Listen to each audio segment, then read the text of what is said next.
മുസ്ലിം യുവാക്കളുടെ പഞ്ചറൊട്ടിക്കൽ പരാമർശം വിവാദമാകുകയുണ്ടായിരുന്നു.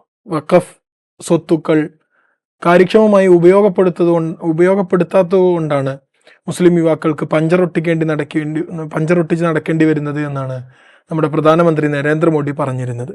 ഈ പഞ്ചറൊട്ടിക്കൽ പ്രയോഗത്തെ വളരെ ക്രിയാത്മകമായി അതിനോട് പ്രതികരിക്കുന്ന ഒരു കാഴ്ച ട്വിറ്റർ അടക്കം എക്സ് അടക്കമുള്ള സമൂഹ മാധ്യമങ്ങളിൽ കഴിഞ്ഞ ദിവസങ്ങളിൽ നമ്മൾ കാണുകയുണ്ടായിരുന്നു. നമ്മൾ ആ വിഷയമാണ് ഇന്ന് ഇൻസൈറ്റിൽ പ്രതിപാദിക്കുന്നത്. സ്വാഗതം. നമ്മൾ ശ്രദ്ധിച്ചിട്ടുണ്ടാവും, ഒരു മുദ്രാവാക്യങ്ങളോ സാധാരണ ഇങ്ങനെയുള്ള പരാമർശങ്ങൾ രാഷ്ട്രീയ നേതാക്കളിൽ നിന്ന് വരുന്ന സമയത്ത് മുദ്രാവാക്യങ്ങൾ ഉപയോഗിച്ചോ മറ്റുള്ള എന്തെങ്കിലും പ്രതിഷേധങ്ങളാണ് നമ്മൾ കാണാറുള്ളത്. ഇത് വളരെ ക്രിയാത്മകമായി, അതായത് ജീവിതത്തിൽ വലിയ വിജയം കൈവരിച്ച മുസ്ലിം ചെറുപ്പക്കാർ തങ്ങളുടെ ഓപ്പറേഷൻ തിയേറ്ററിൽ ഇരുന്ന് ഈ തിയേറ്ററിലെ പഞ്ചറടക്കുകയാണ്. അതല്ലെങ്കിൽ IT വിദഗ്ധന്മാർ, അങ്ങനെ കുറേ പ്രൊഫഷണലുകളെല്ലാവരും ഞങ്ങൾ അവരവരുടെ ഫീൽഡിൽ പഞ്ചറൊട്ടിക്കുകയാണ് എന്ന രൂപത്തിൽ ഇതിനോട് ഒരു ക്രിയാത്മകമായി പ്രതികരിക്കുന്ന ഒരു രീതി കാണുകയുണ്ടായി. എങ്ങനെയാണ് ഇതിനെ നോക്കിക്കാണുന്നത്? ഇത് ഭയങ്കര കൗതുകരമാണ്. വെച്ചാൽ എന്തിനാണ് ഈ പഞ്ചറൊട്ടിക്കുക എന്ന് പറഞ്ഞാൽ, ഇപ്പോൾ വഖഫ് സ്വത്തുക്കൾ കാര്യക്ഷമമായി ഉപയോഗിക്കാത്തതുകൊണ്ട് രാജ്യത്തെ മുസ്ലിം ചെറുപ്പക്കാർ ഇപ്പോഴും സൈക്കിൾ ടയറിന് പഞ്ചറൊട്ടിക്കുകയാണ് എന്നാണ് പ്രധാനമന്ത്രി പറയുന്നത്. എന്തിനാണ് ഈ പ്രയോഗം നടത്തുന്നതെന്ന് നമ്മളൊന്ന് ആലോചിച്ച് നോക്കണം.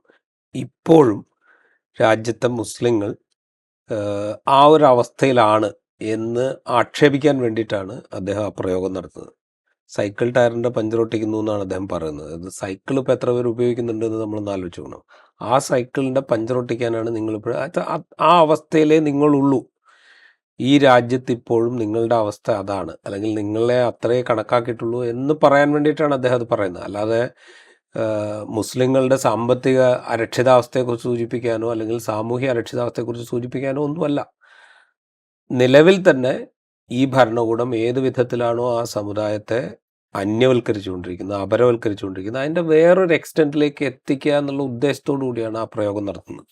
ആ പ്രയോഗം ശരിക്ക് മുസ്ലിങ്ങളെ ഉദ്ദേശിച്ചല്ല നടത്തുന്നത്, ഇപ്പുറത്ത് ഹിന്ദുത്വവാദികളെ ഉദ്ദേശിച്ച് നടത്തുന്നത്. കാരണം വെച്ചാൽ നമ്മളുടെ ലക്ഷ്യം ഇതാ നടക്കുകയാണ്, അവരിപ്പോഴും അവിടെ തന്നെ നിൽക്കുകയാണ്, നമ്മളതിനെ മുന്നോട്ട് വിടില്ല എന്ന് അവരോട് പറയുകയാണ് ശരിക്കും നരേന്ദ്രമോദി ചെയ്യുന്നത്.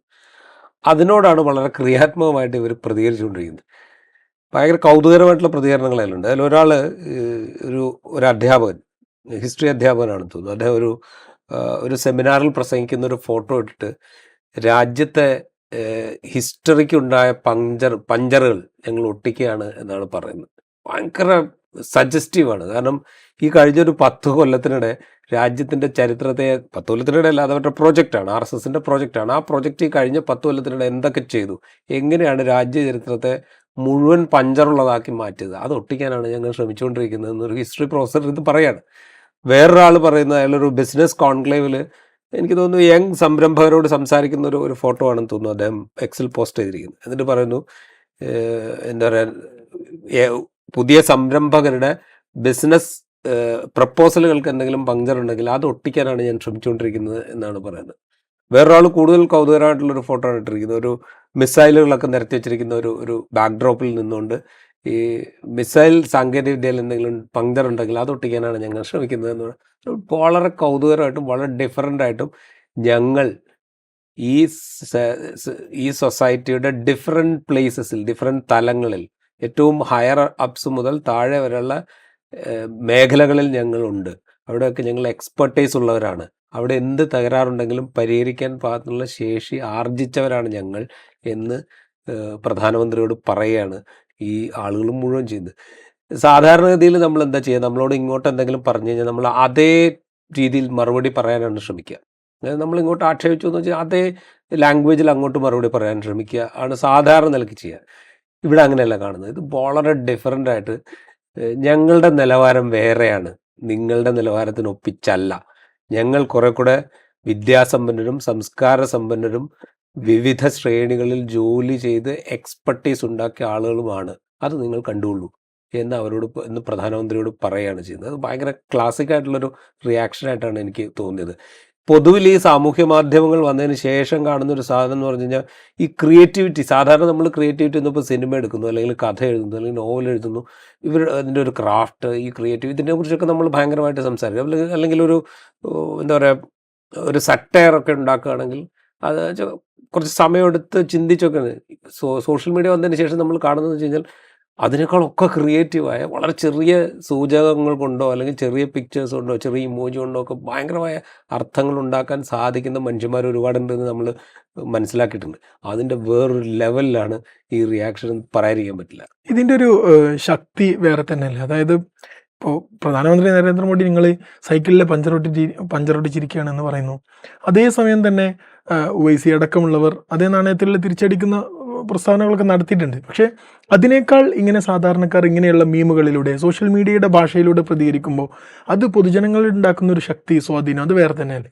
ഡെഫിനറ്റ്ലി. കാരണം വെച്ച് കഴിഞ്ഞാൽ അതിന് വേറൊരു റെലവൻസ് കൂടി ഉണ്ട്. കാരണം നമ്മൾ ഈ 2014 മുതൽ, പ്രത്യേകിച്ച് 2013 മുതൽ നമ്മൾ പറയണം, നരേന്ദ്രമോദി പ്രധാനമന്ത്രി സ്ഥാനം ലക്ഷ്യമിട്ടുള്ള മൂവ്സ് തുടങ്ങിയ സമയം മുതൽ അദ്ദേഹം വളരെ ഭംഗിയായി ഉപയോഗിച്ചൊരു സംഗതി എന്ന് പറഞ്ഞാൽ സോഷ്യൽ മീഡിയയിലൂടെ ജനങ്ങളിലേക്ക് എത്തുക എന്നുള്ളതാണ്. അതിന് 2 കാരണങ്ങളുണ്ട്. ഒന്ന്, മുഖ്യധാരാ മാധ്യമങ്ങളുമായിട്ട് കമ്മ്യൂണിക്കേറ്റ് ചെയ്യാൻ ശ്രമിച്ചു കഴിഞ്ഞാൽ അവിടെ ഒരു ഡയലോഗിനുള്ള സ്കോപ്പ് ഉണ്ട്. അല്ലെങ്കിൽ മുഖ്യധാരാ മാധ്യമങ്ങളിൽ ചിലപ്പോൾ തിരിച്ചുള്ള ചോദ്യങ്ങളൂടെ ഉണ്ടാകാം, അല്ലെങ്കിൽ അത് അഭിമുഖീകരിക്കേണ്ടി വരും. ഈ സോഷ്യൽ മീഡിയ ആകുമ്പോൾ അതില്ല. ഒരു ഏകഭാഷണത്തിലുള്ള സകല സ്വാതന്ത്ര്യവും അവിടെയുണ്ട്. അപ്പം അതാണ് വളരെ തന്ത്രപരമായിട്ട് അദ്ദേഹം ഉപയോഗിക്കുന്നത്. ഈ മുഖ്യധാരാ മാധ്യമങ്ങളെ അപ്രസക്തമാക്കുകയും അവരുടെ ഒരു പ്രസക്തി ഇല്ലാതാക്കുകയും ചെയ്തുകൊണ്ട് ഈ സോഷ്യൽ മീഡിയയിലൂടെ കമ്മ്യൂണിക്കേഷനെ വളർത്തിയെടുക്കുക എന്നുള്ള പണിയാണ് അദ്ദേഹം ചെയ്തുകൊണ്ടിരിക്കുന്നത്. പിന്നീട് അദ്ദേഹം എപ്പോഴൊക്കെ മുഖ്യധാരാ മാധ്യമങ്ങളെ സമീപിച്ചിട്ടുണ്ടോ അത് ആ ഇൻ്റർവ്യൂസൊക്കെ നമ്മൾ കണ്ടാൽ മനസ്സിലായി അതൊക്കെ സ്ക്രിപ്റ്റഡ് ആണ്, ചോദ്യങ്ങളൊക്കെ നേരത്തെ കൊടുത്താണ്, ഉത്തരം പോലും നേരത്തെ പ്രിപ്പയർ ചെയ്ത് പറഞ്ഞതാണെന്നൊക്കെ നമുക്ക് കൃത്യമായിട്ട് മനസ്സിലാകുന്ന സാധനങ്ങളായിരുന്നു. അപ്പോൾ ഈ സോഷ്യൽ മീഡിയ ഉപയോഗപ്പെടുത്തിക്കൊണ്ടാണ് അദ്ദേഹത്തിൻ്റെ ഇമേജ് ബിൽഡപ്പ് ചെയ്ത് അദ്ദേഹത്തിൻ്റെ ഞാൻ 56 ഇഞ്ച് നെഞ്ച്, കരുത്ത്, അങ്ങനെയുള്ള ഒരുപാട് സംഗതികൾ പറഞ്ഞ് ഉണ്ടാക്കിയത് ഈ സോഷ്യൽ മീഡിയ ഉപയോഗിച്ചുകൊണ്ടാണ്. അപ്പോൾ ഈ സോഷ്യൽ മീഡിയയ്ക്ക് അങ്ങനെ ഒരു ശക്തിയുണ്ട്. ഈ പുതിയ തലമുറ അത് ഉപയോഗിച്ച് തന്നെ തിരിച്ച് കൊടുക്കാൻ ശ്രമിക്കുകയാണ്. എസ്പെഷ്യലി ഇത് മുസ്ലിം കമ്മ്യൂണിറ്റിയിലെ ചെറുപ്പക്കാരിൽ നിന്നുണ്ടാകുന്നത് എന്താ പറയുക, അതിനെ കുറെ കൂടെ സർഗാത്മകമായി ഉപയോഗിക്കാൻ അവർ ശ്രമിക്കുന്നു എന്നുള്ളതാണ് ഞാൻ അതിനകത്ത് പോസിറ്റീവായി കാണുന്നത്. വിമർശനങ്ങൾ ഒരുപാട് മുമ്പും സോഷ്യൽ മീഡിയയിലൂടെ ഗവൺമെൻറ് പോളിസിക്കെതിരെ അല്ലെങ്കിൽ ഗവൺമെൻറ് ഏകാധിപത്യ നടപടികൾക്കെതിരെ ഒക്കെ ഉണ്ടാവാറുണ്ട്. പക്ഷെ ഇത് അങ്ങനെയല്ല. ഇത് ഭയങ്കര സർഗാത്മകമായിട്ട് നാട്ടുകാർക്ക് ഇത് പെട്ടെന്ന് എന്താ പറയുക ബോധ്യപ്പെടും എന്താണ് ഉദ്ദേശിക്കുന്നതെന്ന്. അതൊരു എന്താ പറയുക വലിയ സ്വാധീനം ഉണ്ടാക്കുന്ന ഒരു കാര്യമായിട്ട് മാറും. ഇനി ഇങ്ങനെ പോസിറ്റീവായിട്ട് നമുക്ക് എങ്ങനെ റിയാക്ട് ചെയ്യാം, അല്ലെങ്കിൽ പോസിറ്റീവായിട്ട് നമുക്ക് എങ്ങനെ വിമർശിക്കാം, ഒരു പോസിറ്റീവ് സെൻസ് ഓഫ് ക്രിറ്റിസിസം എങ്ങനെ ഉണ്ടാക്കാം, ഈ ഒരു തോട്ട് പ്രോസസ്സിലേക്ക് ഒരുപക്ഷെ ഈ പണി ആളുകൾ എത്തിച്ചേക്കുമെന്ന് എനിക്ക് തോന്നുന്നുണ്ട്. മറ്റൊന്ന് വെച്ചാൽ നമ്മൾ അഡമൻ്റായിട്ട് അങ്ങ് പറയുകയാണല്ലോ. ഇപ്പോൾ അതല്ല, വളരെ പോസിറ്റീവായിട്ടാണ് അതിൻ്റെ റിയാക്ഷൻ വരുന്നത്.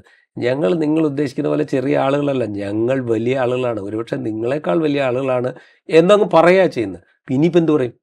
ഇവിടെയാണ് ഇതിനകത്തുള്ളൊരു പ്രശ്നം. അതാ ഞാൻ പറഞ്ഞത്, ഇതൊരു എന്താ പറയുക ഒരു ട്രെൻഡ് സെറ്റിംഗ് ആയിട്ട് മാറും എന്നെനിക്ക് തോന്നുന്നുണ്ട്. ഈ പ്രതിഷേധത്തിൻ്റെ ഒരു ഭാഷ, ഇതിൻ്റെ ഒരു അർത്ഥം കൂടി നോക്കുകയാണെങ്കിൽ ഇപ്പോൾ വഖഫുമായി ബന്ധപ്പെട്ടാണല്ലോ ഈ പരാമർശം വരുന്നത്.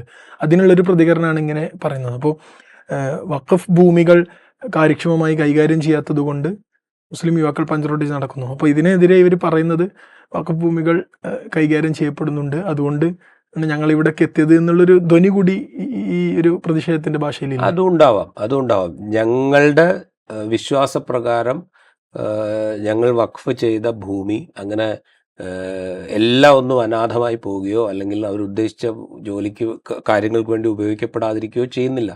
അതിൻ്റെ കൂടെ ഭാഗമായിട്ടാണ് ഞങ്ങൾ ഈ പൊസിഷൻസിൽ എത്തിയിരിക്കുന്നത് എന്നുകൂടെയാണ് അവർ പറയുന്നത്. അതിന് നമ്മുടെ മുമ്പിൽ ഒരുപാട് ജീവിക്കുന്ന ഉദാഹരണങ്ങളുണ്ട്. കാരണം വെച്ച് കഴിഞ്ഞാൽ വിദ്യാഭ്യാസ സ്ഥാപനങ്ങൾ, അനാഥാലയങ്ങൾ, ഹോസ്പിറ്റലുകൾ, അങ്ങനെ നിരവധി സ്ഥാപനങ്ങൾ വഖഫിൻ്റെ ബാക്കിയായിട്ട് നമ്മളുടെ മുമ്പിൽ ഉയർന്നു നിൽക്കുന്നുണ്ട്. അവിടെയൊക്കെ പഠിച്ചും വളർന്നും പ്രൊഫഷണൽ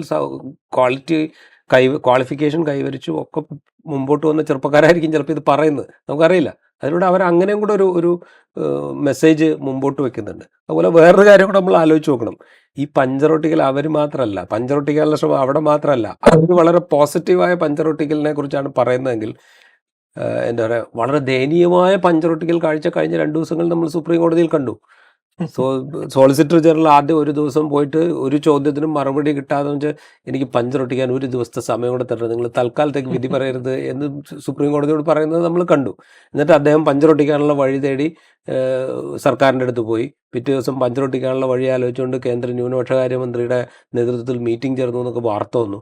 അത് കഴിഞ്ഞിട്ട് വന്നിട്ടും ഞാൻ പിന്നെയും പഞ്ചർ ഒട്ടിക്കാൻ ഒരു 7 ദിവസവും കൂടെ സമയം വേണം എന്ന് സോളിസിറ്റർ ജനറൽ ആവശ്യപ്പെടുന്ന കാഴ്ച നമ്മൾ കണ്ടു. ഒരു മറുപടിയും കൊടുക്കാനില്ല. എനിക്ക് പഞ്ചർ ഒട്ടിക്കാൻ അറിയില്ല, അല്ലെങ്കിൽ പഞ്ചറുള്ളൊരു സാധനമാണ് ഞാൻ പ്രിപ്പയർ ചെയ്തിരിക്കുന്നത് എന്ന്, അങ്ങനെയുള്ള നിയമ ഭേദഗതിയാണ് ഞങ്ങൾ കൊണ്ടുവന്നിരിക്കുന്നത് എന്ന് സുപ്രീം കോടതിയിൽ സമ്മതിക്കുകയാണ് സത്യം പറഞ്ഞാൽ സോളിസിറ്റർ ജനറൽ.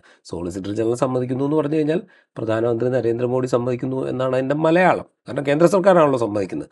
അപ്പോൾ ഈ പഞ്ചർ ഒട്ടിക്കാൻ ഞങ്ങൾക്ക് അറിയില്ല, അല്ലെങ്കിൽ പഞ്ചർ ഉണ്ടാക്കാനേ ഞങ്ങൾക്ക് അറിയൂ എന്ന് തുറന്ന് സമ്മതിക്കുന്ന കാഴ്ച നമ്മൾ സുപ്രീം കോടതിയിൽ 2 ദിവസം കണ്ടു. ഇനിയിപ്പോൾ 7 ദിവസം കഴിഞ്ഞ്, അല്ലെങ്കിൽ മെയ് 5-ാം തീയതി വരുമ്പോൾ ഇനിയും പഞ്ചർ ഒട്ടിക്കാൻ ഞങ്ങൾക്ക് കൂടുതൽ സമയം വേണം എന്നാണോ ആവശ്യപ്പെടാൻ പോകുന്നതെന്ന് നമുക്കറിയില്ല. അതോ ഈ പഞ്ചറുള്ള വഖഫ് ഭേദഗതി നിയമം സുപ്രീം കോടതി എടുത്ത് കൊട്ടയിലിടുമോ എന്നതും കാത്തിരുന്ന് കാണണ്ട. എനിവേ, സ്റ്റീരിയോ ടൈപ്പുകളുടെ പഞ്ചർ ഒട്ടിച്ചുകൊണ്ടിരിക്കുകയാണ് പുതിയ പ്രതിഷേധ രീതികൾ. നത്തിങ് ഹംബി സ്റ്റുഡിയോ में बैठ के पंचर लगा रहा हूं. ഈ എപ്പിസോഡ് ഇവിടെ പൂർണ്ണമാകുന്നു. അടുത്തൊരു എപ്പിസോഡുമായി വീണ്ടും കാണാം.